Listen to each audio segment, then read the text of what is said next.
Hola y bienvenidos a Blue Monkey Languages.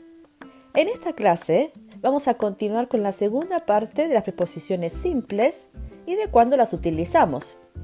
Habíamos dicho que una preposición es una palabra que se utiliza para establecer una unión entre las palabras y de esta forma hacer que tenga sentido una oración.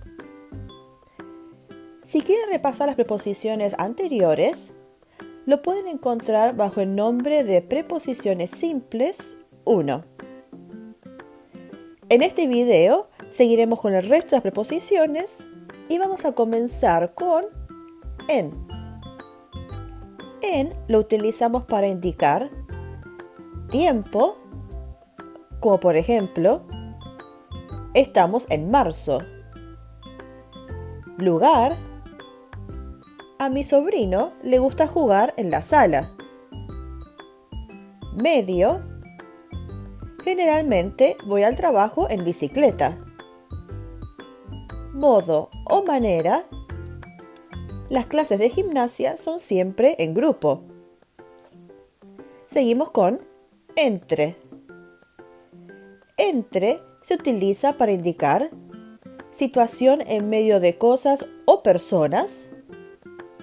Por ejemplo, mi hermana vive entre una plaza y un restaurante.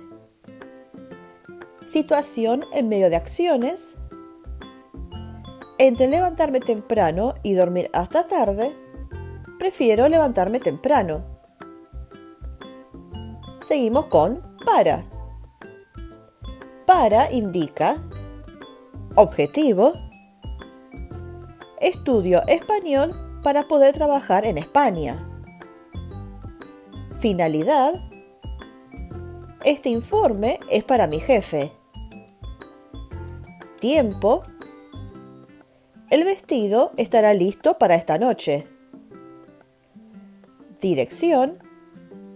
En 1 hora salimos para Valencia.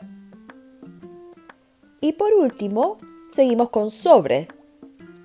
Sobre lo utilizamos para indicar lugar.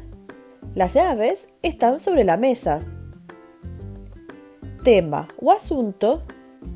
Háblame sobre tu experiencia en Londres. Muy bien.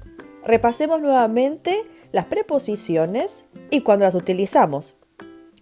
Dijimos entonces que en lo utilizamos para indicar tiempo, lugar, medio, modo o manera. Entre se utiliza para indicar situación en medio de cosas o personas, situación en medio de acciones. Para indica objetivo, finalidad, tiempo, dirección. Y sobre lo utilizamos para indicar lugar, tema o asunto. Excelente. Muchas gracias por seguirnos. Recuerden descargar el link para la clase y si desean contribuir al crecimiento de este canal, lo pueden hacer por medio de Patreon, donde pueden encontrar el link debajo de este video. Gracias y nos encontraremos en la próxima clase. ¡Chao!